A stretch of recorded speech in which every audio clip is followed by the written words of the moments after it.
Hello, dear students. This is your Dr. Sirajuddin again, and I know you must be waiting for the second part of mulching. So, don't worry, I have come up with the second part all about mulching. So, in the continuation of the first part, this part has been taken. So, in this lecture, particularly, you'll be getting the answers of the following questions like what is vertical mulching, what is live mulching, then how does dust mulch check the evaporation of water, what is photodegradable or biodegradable mulch, which mulch should be selected as per the ecological situations, and so many questions. So without much ado, let us start this part 2 for you all.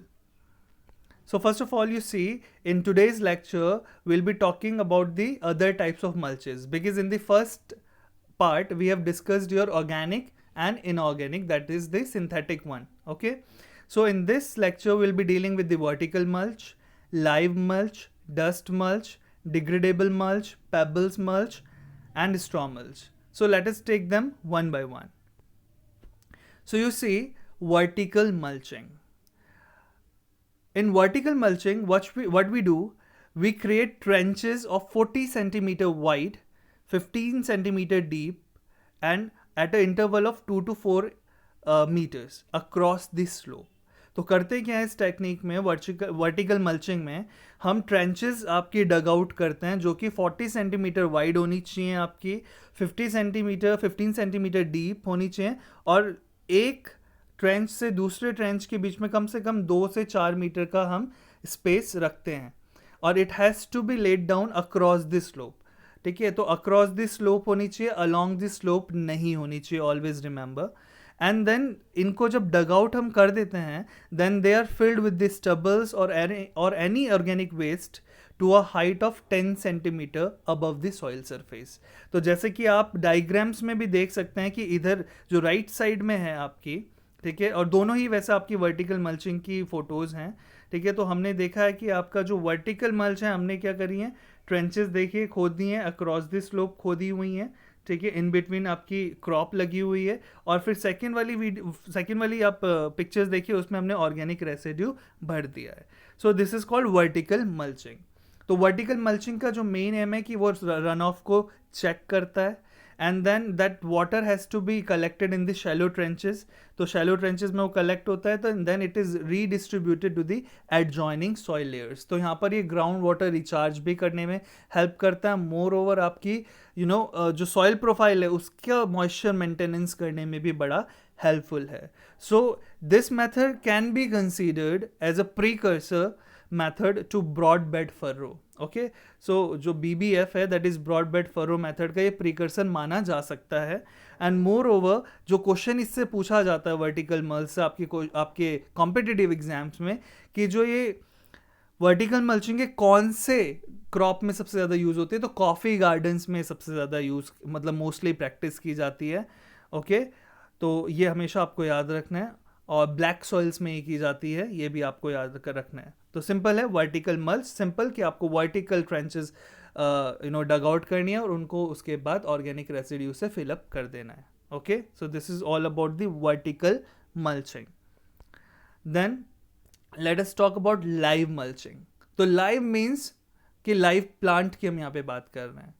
तो जब कभी भी हम आपकी cover crops use करते हैं, ठीक है, like in your inter cropping, और एज सच भी अगर हम कवर क्रॉप करते हैं, जिससे कि आपका क्या हो रहा है कि जो प्लांट कैनोपी की वजह से आपका सॉइल सरफेस कवर अप हो जा रहा है, ठीक है, तो that also act as a live mulch. Okay, तो हम अब इसको रीड आउट करते हैं अगर आपकी बुकिश लैंग्वेज में, that it is the term basically used to describe the covering of soil surface through the plant canopy in intercropping system. ठीक है, तो जैसे कि सॉर्गम में हमने फॉरेज काउपी ले ली है, या सॉर्गम में हमने स्वॉर्ड बीन ले ली है. तो मोस्टली जैसे लेग्यूमिनेसी प्लांट्स हैं या जो लेग्यूमिनेसी बीन्स हैं, वो कवर क्रॉप की तरह यूज़ होती हैं. तो वो क्या करती हैं कि पूरे जो सॉइल सरफेस है उसको कवर अप करती हैं और इवेपोरेशन को चेक करती हैं. तो आपका बहुत सारी चीज़ें इससे हो सकती हैं. आपका क्या हो सकता है, जो कि मैं अभी बताने वाला हूँ, कि जो लाइफ मल्च है, it is a cover crop. ठीक है, तो that is interplanted with the main crop, and it is intended to serve the purpose of a mulch. तो ये एज अ मल्च हम यहाँ पर यूज़ कर रहे हैं, और लाइव इसलिए बोल रहे हैं क्योंकि लिविंग प्लांट्स हम यहाँ पे यूज़ कर रहे हैं। तो सच एज कि क्या कर सकती है अगर हम लाइव मल्च, तो वीट सप्रेशन आपका हो सकता है। मोर ओवर इससे जैसे कि और मल्चेस से आपका सॉइल टेम्परेचर रेगुलेट होता है, ये भी वहाँ का माइक्रो क्लाइमेट चेंज कर सकती है। और जो प्राइमरी गेन होता है लिविंग मल्च का, it is the reduction of water run of, कि आपका जो वाटर रन ऑफ है उसका रिडक्शन होएगा, सॉइल इरोजन आपका कम होएगा, and which is in the end consequences on a progressed soil productiveness. तो इससे हमारी सॉइल की फर्टिलिटी एंड प्रोडक्टिविटी दोनों ही बढ़ती है। ओके, सो ऐसा नहीं है कि हमेशा सिर्फ इंटरक्रॉपिंग में ही हम कवर क्रॉप लेते हैं, तो हम live mulch can also be taken before और harvest of the main crop, unlike intercropping. Okay, तो I think it is clear now कि live mulch basically using of the cover crop in case of intercropping, और before the main crop, और after the harvest of the main crop it can be taken up. Okay, then moving on, dust mulch. Yes, अब देखिए जब dust mulch की बात हम करते हैं तो कहीं ना कहीं स्टूडेंट्स के माइंड में आता है कि हमने कोई सॉइल ली और उसको हमने अप्लाई कर दिया किसी सरफेस पे, तो वो डस्ट मल्चिंग है। तो बिल्कुल ये अलग कॉन्सेप्ट है। ये कॉन्सेप्ट ऐसा नहीं है कि you are applying a soil on a surface of a soil, it is not like that. तो इस कॉन्सेप्ट को आप समझिए कि डस्ट मल्च आखिर होती क्या है। तो बेसिकली जो डस्ट मल्चिंग है, it basically refers to the soil condition which is associated with the tillage. तो पहले सुन लीजिए आप, इसमें हिंदी में मैं आपको पहले बताता हूँ कि लैंड को हम क्या करते हैं, या तो हम उसको प्लोइंग करते हैं या डिस्टर्ब करते हैं through the help of tillage, और जो सरफेस सॉइल होती है उसको डिस्टर्ब कर देते हैं। और डिस्टर्ब करने का मकसद क्या होता है, ताकि जो आपका कैपिलरी पोर्स हैं उनकी कॉन्टिन्यूटी को ब्रेक किया जाए। ओके, तो जब आप ऊपर वाली परत को टिल करते हो या मैकेनिकली मैन्युपुलेट करते हो सॉइल की, तो सॉइल फाइन होएगी, और वो जो फाइन पार्टिकल्स होंगे उनकी वजह से क्या होंगे, जो आपकी कैपिलरी पोर्स हैं आपके सॉइल में, वो या तो ब्लॉक हो जाएंगे या वो फिर उनमें ब्रेक डाउन हो जाएगा। तो जो पानी है अंदर से, ठीक है, जो पानी है सॉइल के अंदर रिटेन, वो उन्हीं कैपिलरी पोर्स के थ्रू इवेपोरेट करता है। और जब आपने उन्हीं को ब्रेक डाउन कर दिया with the help of tillage और with the help of any steering और प्लोइंग, ठीक है, देन उससे क्या हो जाएगा, आपका इवेपोरेशन चेक हो जाएगा। सो this is the basic principle of dust mulching. तो इट मीन्स ये जो लूज सरफेस आपने सॉइल का क्रिएट करा, इसी को हम डस्ट मल्च बोलते हैं, और इसी को ही हम सॉइल मल्च बोलते हैं। तो सिंपल है, इट इज़ वेरी सिंपल कि when the land is plowed or stirred, the surface soil is disturbed, and this breaks the continuity of the capillary pores from subsoil to surface, and as a result, your evaporation of the soil is checked and soil moisture is conserved. तो कौन कौन से implements है जो कि हम use कर सकते हैं, लाइक गुंटका जिसे ब्लेड हैरो बोलते हैं, दांती यूज़ कर सकते हैं, हैंड हो यूज़ कर सकते हैं। तो these are the some implements which can be taken up for the dust mulching. बहुत एक्सेसिव अमाउंट में हम प्लोइंग नहीं करते हैं, इट लाइक अगर हम इंटर कल्टिवेशन भी कर रहे हैं तो that can also be termed as a dust mulching operations, क्योंकि आप अगर इंटर कल्टिवेशन में आप सॉइल को क्या कर रहे हो, मैकेनिकली मैन्युपुलेट कर रहे हो खुरपी की हेल्प से या हैंड हो की हेल्प से, तो वो भी आपका क्या करेगी, आपका लूज सरफेस क्रिएट करेगी, तो वो भी डस्ट मल्चिंग की तरह यूज हो सकता है। ओके, तो हमेशा एक क्वेश्चन इससे रिलेटेड आता है डस्ट मल्चिंग से कि किन सॉइल्स के लिए फेवरेबल है। तो हमेशा याद रखिए क्ले सॉइल्स के लिए फेवरेबल है, सैंडी सॉइल्स में इसका कोई रेलिवेंस नहीं है। ओके, क्योंकि सैंडी सॉइल में आप कितना भी टिलेज करें डजंट मैटर, क्योंकि सैंडी बहुत ही ज़्यादा आपको जब देखेंगे तो वो बहुत ही लाइट टेक्सचर्ड सॉइल्स होती हैं। ओके, तो उनमें टिलेज का कोई एज सच कोई इम्पैक्ट ही नहीं होता है। तो it is helpful in closing the deep cracks in the vertisols. तो वर्टिसोल्स बेसिकली जो ब्लैक सॉइल्स हैं वो इसके अंडर, ये वर्टिसोल्स आपका सॉइल ऑर्डर है, ठीक है। तो वर्टिसोल्स में because of the presence of the montmorillonite, वहाँ पर जो क्या होता है कि उस क्ले मिनरल की वजह से क्रैकिंग्स डेवलप हो जाती हैं, तो उनको भी क्लोज करने के लिए हम डस्ट मल्चिंग यूज़ कर सकते हैं। ऑलवेज रिमेंबर दिस, ठीक है। And out of the context I would like to tell you this vertisol, ठीक है। इस वर्टिसोल से भी बहुत सारे क्वेश्चंस आते हैं जो कि सॉइल साइंस में मैं आपको पढ़ाऊंगा सॉइल प्लेलिस्ट में, ठीक है। तो ब्लैक सॉइल्स आपकी वर्टिसोल से डील करती हैं, उसके अंडर आती हैं। वर्टिसोल्स में बेसिकली जो आपका ब्लैक सॉइल्स हैं उसमें मोंटमोरिलोनाइट जो है, जो क्ले मिनरल है, वो डोमिनेट करता है। ओके, इसी वर्टिसोल्स को हम गिलगई ट्रोपोग्राफी से भी नाम से जाना जाता है कि कौन सा ऐसा ऑर्डर है जिसमें गिलगई टोपोग्राफी या कास्ट टोपोग्राफी पाई जाती है, तो वर्टिसोल में ही पाई जाती है. तो this is out of the context of mulching. मैं बताना चाहता था ताकि क्योंकि आपको अभी ये टर्म आया है तो मैंने ये आपके साथ शेयर कर लिया. Then now let us talk about the another one, degradable mulch. तो डिग्रेडेबल मल्च मीन्स जो कि आपकी डिग्रेड कर जाए, डिकम्पोज कर जाए. Okay, so degradable mulch has the ability to degrade after receiving a critical amount of sunlight. ठीक है, तो ये क्या करती है कि after receiving a critical amount of sunlight it has the ability to degrade. तो होता क्या है इसमें, when the film receives sufficient sunlight it becomes brittle and then it develops cracks and holes and eventually जो film होगी वो break down होगी into small flakes and they disappear in the soil. तो इसी डिग्रेडेबल मल्च को we have categorise into two categories, biodegradable and photodegradable. So let us take them one by one. तो biodegradable mulch की बात करें तो means ये जो बायोडिग्रेडेबल प्लास्टिक्स होती हैं बेसिकली, अब यहाँ पे मैं प्लास्टिक की बात कर रहा हूँ क्योंकि जो आपके ऑर्गेनिक रेसिड्यूज हैं वो तो ऑलरेडी डिग्रेडेबल हैं ही. ओके, तो जो बायोडिग्रेडेबल पर्टिकुलरली हम अगर किसका ऑल्टरनेटिव लेके चल रहे हैं, प्लास्टिक मल्च का लेके चल रहे हैं, तो बहुत ही रीसेंट कॉन्सेप्ट है लेकिन ज़्यादातर यूज़ नहीं होती हैं मल्चेस. तो जो बायोडिग्रेडेबल प्लास्टिक्स हैं they are made with the starches from the plants such as corn, wheat and potatoes. तो जो पोटैटोज, व्हीट और कॉर्न जिसमें स्टार्च ज़्यादा होता है उनके स्टार्च से हम ये बायोडिग्रेडेबल प्लास्टिक्स बनाते हैं. Okay, so they are broken down by microbes, इसीलिए बायोडिग्रेडेबल हैं कि जो बायोलॉजिकल आपके एंटिटीज़ हैं, जो बायोलॉजिकल लिविंग ऑर्गेनिजम्स हैं यहाँ, उनसे ये ब्रेक डाउन होती है. तो माइक्रो ऑर्गेनिजम्स इसमें एक्ट करते हैं and after that it degrades. So that's why they are known as biodegradable मल्चेस.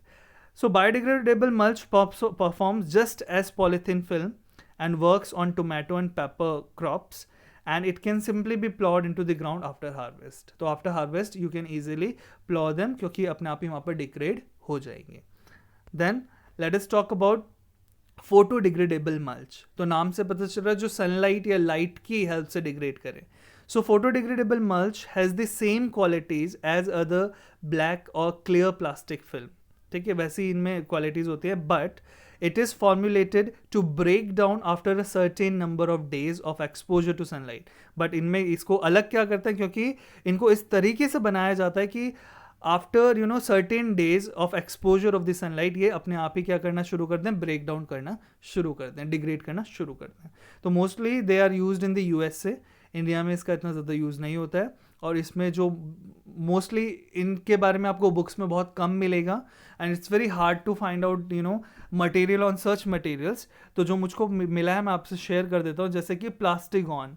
तो प्लास्टिकॉन क्या है, it is an ultraviolet activated and time control biodegradable plastic mulch. तो ये बायोडिग्रेडेबल है, ये फोटोडिग्रेडेबल मल्च नहीं है. ठीक है, तो प्लास्टिकॉन, तो ये अल्ट्रा वायलेट एक्टिवेटेड है, तो प्लास्टिकॉन आपको नाम याद कर लेना है.